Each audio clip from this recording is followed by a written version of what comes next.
Assalamualaikum warahmatullahi wabarakatuh. Dan di video ini kita akan membahas secara lengkap kisah tentang Ratu Balqis dan hancurnya negeri Saba. Al-Quran mengabadikan ungkapan Ratu Saba atau Ratu Balqis yang akhirnya beriman dan mengakui kebesaran Allah Subhanahu wa Ta'ala setelah mendapati megahnya istana Nabi Sulaiman alaihi salam. Ungkapan Ratu Saba itu terdapat pada surat An-Naml ayat 44. Dikatakan kepadanya, masuklah ke dalam istana. Maka tatkala dia melihat lantai istana itu, dikiranya kolam air yang besar dan disingkapkannya kedua betisnya. Berkatalah Sulaiman, sesungguhnya dia adalah istana licin terbuat dari kaca. Berkatalah Balqis, ya Tuhanku, sesungguhnya aku telah berbuat zalim terhadap diriku, dan aku berserah diri bersama Sulaiman kepada Allah Tuhan semesta alam. Kala itu negeri Saba terkenal sebagai negeri yang kaya dengan potensi alamnya. Negeri itu dipimpin seorang ratu. Banyak riwayat yang menyebutkan bahwa nama ratunya adalah Balqis atau disebut Ratu Saba. Dia memiliki kekuasaan yang sangat luas. Ratu Saba adalah seorang wanita yang cantik, cerdas dan mendapatkan kepercayaan yang tinggi dari rakyatnya. Di bawah kepemimpinannya, rakyat negeri Saba hidup sejahtera.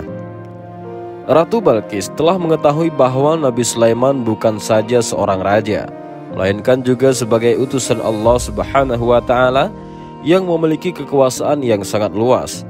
Bahkan manusia dan jin tunduk padanya. Setelah Ratu Saba mendapatkan surat dari Nabi Sulaiman yang dibawa burung hudhud, yang isinya adalah sebuah seruan dari Nabi Sulaiman agar Ratu Saba tidak sombong dan agar menjadi seorang muslim sebagaimana yang terdapat pada Al-Quran surah An-Naml ayat 30-31. Ratu Balqis pun mengadakan pertemuan dengan para penasehat dan pembesar di kerajaannya. Ratu Saba meminta pertimbangan kepada para pembesarnya berkaitan dengan sikap kerajaannya pada seruan Nabi Sulaiman. Hal tersebut menunjukkan bahwa Ratu Balqis adalah pemimpin yang memiliki kecerdasan diplomatis dan demokratis, sehingga tetap meminta pendapat orang-orang di sekitarnya sebelum beliau mengambil sebuah keputusan. Kemudian dalam pertemuan tersebut terdapat pembesar atau penasehat kerajaan yang menyarankan untuk melawan kerajaan Nabi Sulaiman. Tetapi Ratu Balqis menyadari bahwa kerajaan Nabi Sulaiman memiliki pasukan yang jauh lebih besar dan kuat. Ratu Balqis khawatir apabila melakukan perlawanan ke kerajaan Nabi Sulaiman akan mengalami kekalahan. Ungkapan ketakutan Ratu Balqis ini juga diabadikan di dalam Al-Quran dalam surah An-Naml ayat 34. Dan pada akhirnya Ratu Balqis memilih jalur negosiasi. Ratu Balqis mengirimkan utusannya ke kerajaan Nabi Sulaiman alaihi salam. Utusan Ratu Balqis itu membawakan hadiah bagi Nabi Sulaiman. Setelah utusan itu tiba di kerajaan Nabi Sulaiman, Nabi Sulaiman merespon utusan Ratu Balqis yang membawa hadiah itu dengan mengatakan bahwa anugerah Allah yang diberikan kepadanya lebih baik daripada hadiah tersebut. Sebenarnya hadiah ini juga sebagai ujian dari Ratu Balqis kepada Nabi Sulaiman. Apakah Nabi Sulaiman itu benar-benar nabi atau hanya seorang raja yang haus harta? Ternyata Nabi Sulaiman tak silau dengan harta yang dihadiahkan oleh Ratu Balqis tersebut, karena karunia yang diberikan Allah kepada Nabi Sulaiman itu jauh lebih besar ketimbang manusia lainnya. Setelah itu Nabi Sulaiman mengumpulkan para pembesar di kerajaannya dan bertanya tentang siapa yang dapat memindahkan singgasana Ratu Saba. Lalu jin Ifrit, yakni dari golongan jin yang paling tangguh, mengatakan bisa memindahkan singgasananya kerajaan Ratu Saba, bahkan sebelum Nabi Sulaiman berdiri dari singgasananya. Tetapi kemudian ada seseorang yang memiliki ilmu dari Alkitab juga menyanggupi, bahkan dia sanggup memindahkan singgasana Ratu Saba itu sebelum Nabi Sulaiman berkedip. Orang tersebut bernama Asif bin Barkhaya. Maka Asif bin Barkhaya mendatangkan singgasana Ratu Saba. Setelah singgasana itu ada di hadapan Nabi Sulaiman, Nabi Sulaiman meminta untuk mengubah sedikit bentuknya karena Nabi Sulaiman bermaksud untuk menguji kecerdasan Ratu Balqis yang akan datang. Lalu setibanya Ratu Balqis, maka Nabi Sulaiman menguji ketelitian Ratu Balqis dengan bertanya, apakah singgasana di negeri Saba seperti yang ada di hadapannya? Ratu Balqis pun mengakui bahwa singgasana tersebut seperti singgasananya yang di negeri Saba. Nabi Sulaiman pun kemudian meminta kepada Ratu Balqis memasuki singgasana tersebut. Ada riwayat yang mengatakan bahwa Nabi Sulaiman memerintahkan pasukannya untuk membangun istana dari permata kaca seperti air putih. Di bawah lantai kaca yang sangat jernih tersebut dapat terlihat air dan ikan-ikan. Nabi Sulaiman melakukan ini agar Ratu Balqis memiliki rasa hormat terhadapnya dan agar mengukuhkan bahwa Nabi Sulaiman adalah seorang utusan Allah. Ketika Ratu Balqis melihat lantai, dia mengira itu adalah air. Ratu Balqis pun mengangkat pakaiannya sehingga tersingkap kakinya. Nabi Sulaiman pun menjelaskan bahwa itu adalah kaca yang melapisi. Setelah itu Ratu Balqis takjub dan beriman. Ratu Balqis lalu menunjukkan ketauhidan dan mengakui kenabian Nabi Sulaiman alaihi salam. Dan sekarang mari kita bahas tentang sejarah negeri Saba. Saba adalah suatu kabilah yang terkenal di negeri Yaman. Nama lengkap Saba adalah Saba bin Yasjub bin Ya'rub bin Qatan. Tempat tinggal mereka berada di suatu daerah yang disebut Ma'arib.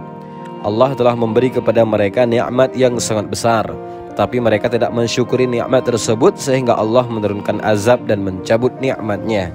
Dan itu adalah balasan yang setimpal untuk orang yang kafir. Dalam hadis Tirmizi dijelaskan bahwa Rasulullah SAW pernah ditanya oleh seorang laki-laki, siapakah Saba itu?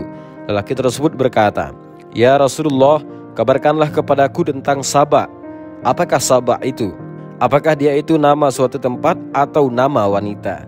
Nabi Muhammad SAW pun menjawab, bukan negeri ataupun seorang wanita, tetapi Saba adalah seorang laki-laki yang melahirkan 10 anak berbangsa Arab. 6 di antara mereka menuju ke arah kanan, yakni Yaman, sedangkan keempat lainnya menuju ke arah kiri. Mereka yang berjalan ke arah kiri adalah Lahem, Juzam, Khosan, dan Amilah, sedangkan yang mengharap berkah adalah Azab, Ash'ari, Himyar, Kindah, Masji, Anmar. Seseorang bertanya, siapa itu Anmar? Beliau menjawab, dia adalah orang-orang yang di antara Qosam dan Bazilah. Hadis ini diriwayatkan dari Ibnu Abbas. Dari Nabi SAW, Abu Isa berkata, hadis ini hasan dan gharib. Berdasarkan literatur sejarah, Saba juga dikenal dengan nama Abdus Syamsi, yang artinya penyembah matahari. Dan ke-10 orang anak Saba itu dikenal sebagai nama-nama kabilah.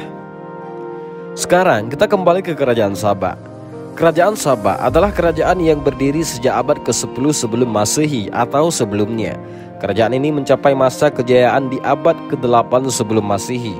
Pada abad itulah Ratu Balqis, istri Nabi Sulaiman alaihissalam hidup. Perlu diketahui bahwa Ratu Balqis termasuk keturunan Saba dan pernah memimpin kerajaan Saba.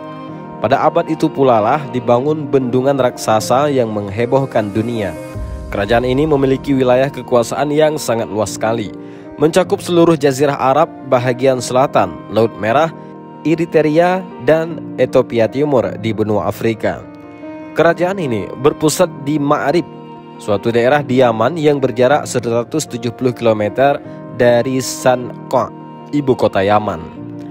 Kerajaan Saba mengalami kehancuran pada tahun 550 Masehi. Kerajaan Saba juga terkenal dengan kekuatan bala tentaranya, sehingga dapat mengalahkan banyak kerajaan lain di sekitarnya. Pada tahun 24 sebelum Masehi, tentara kerajaan Saba berhasil menaklukkan tentara Marcus Illus Gallus dari kerajaan Romawi, yang pada saat itu dunia mengenalnya dengan kekuatan bala tentara yang tidak ada tandingannya.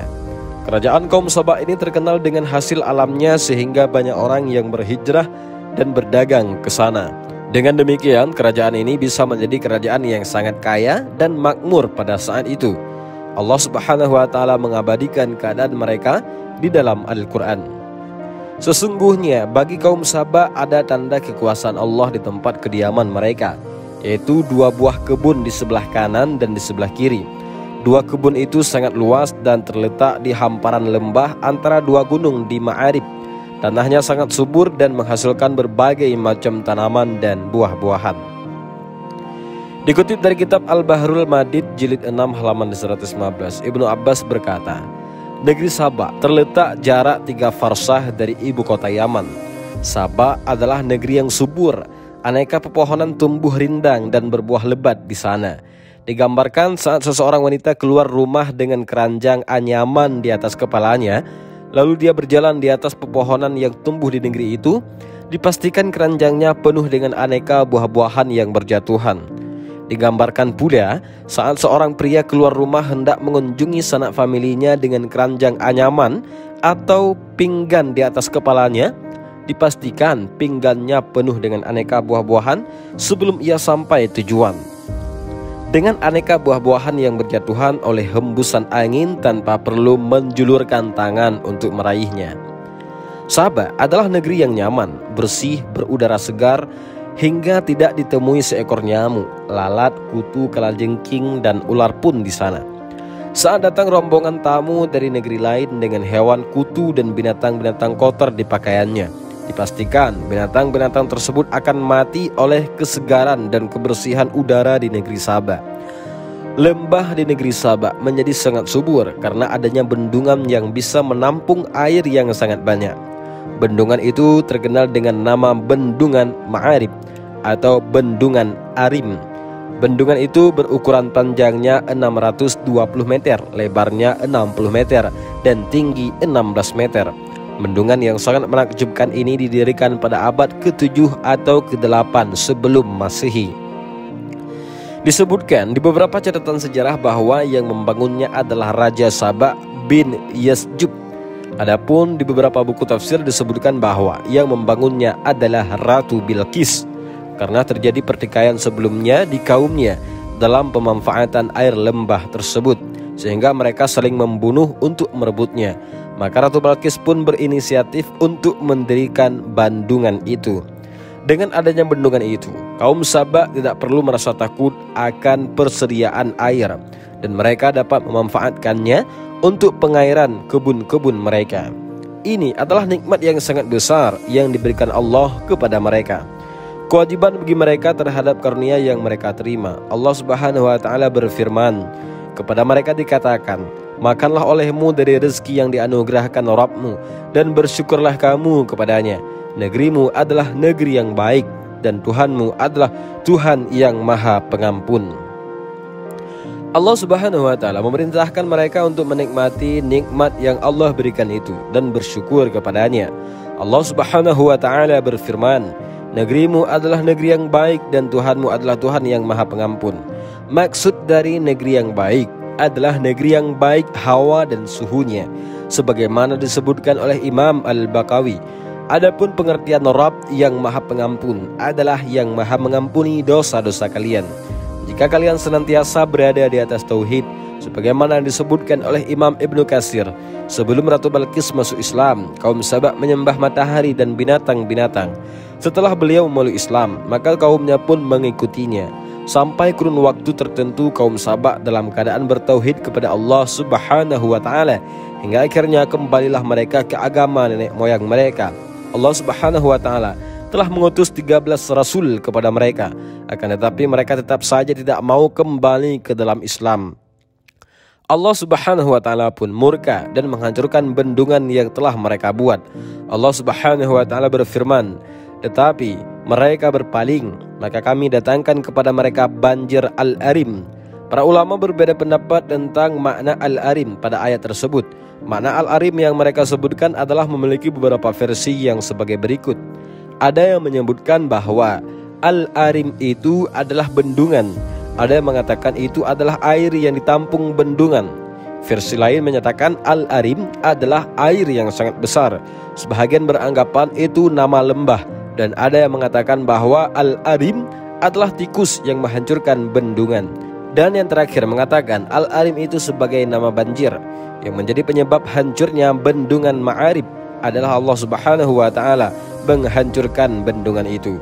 Di hampir seluruh literatur tafsir disebutkan bahwa disebabkan kehancuran bendungan adalah adanya seekor tikus besar, lebih besar daripada kucing.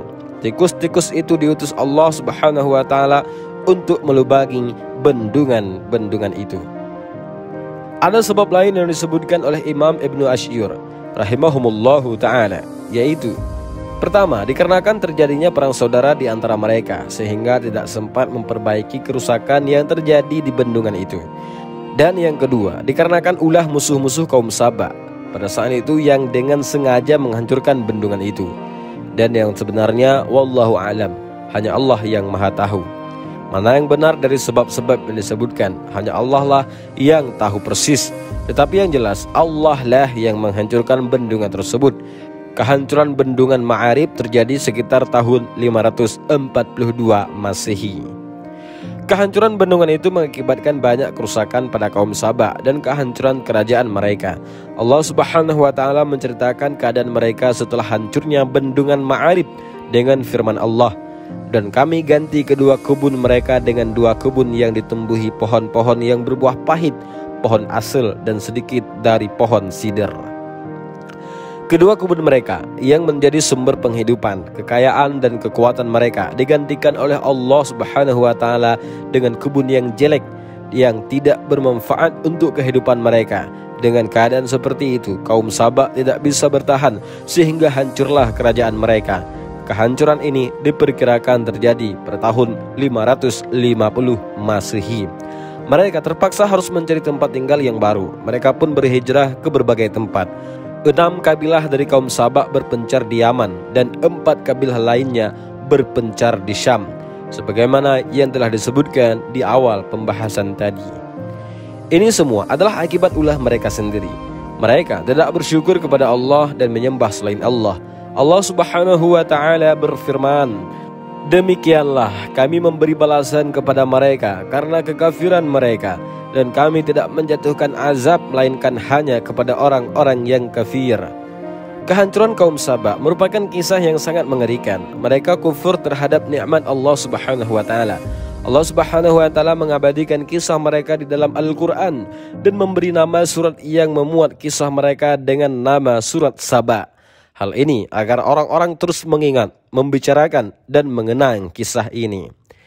Di akhir kisah kaum Saba, Allah Subhanahu wa Ta'ala berfirman, sesungguhnya pada yang demikian itu benar-benar terdapat tanda-tanda kekuasaan Allah bagi setiap orang yang sabar lagi bersyukur. Dan demikianlah kisah singkat Islamnya Ratu Balqis dan negeri Saba. Semoga bisa menambah wawasan tentang kisah-kisah Islam dan bisa menjadikan bahan renungan untuk kita. Sahabat Tafakkur Fiddin yang Allah muliakan, demikianlah video ini, mudah-mudahan bermanfaat. Wallahu a'lam bishawab. Assalamualaikum warahmatullahi wabarakatuh.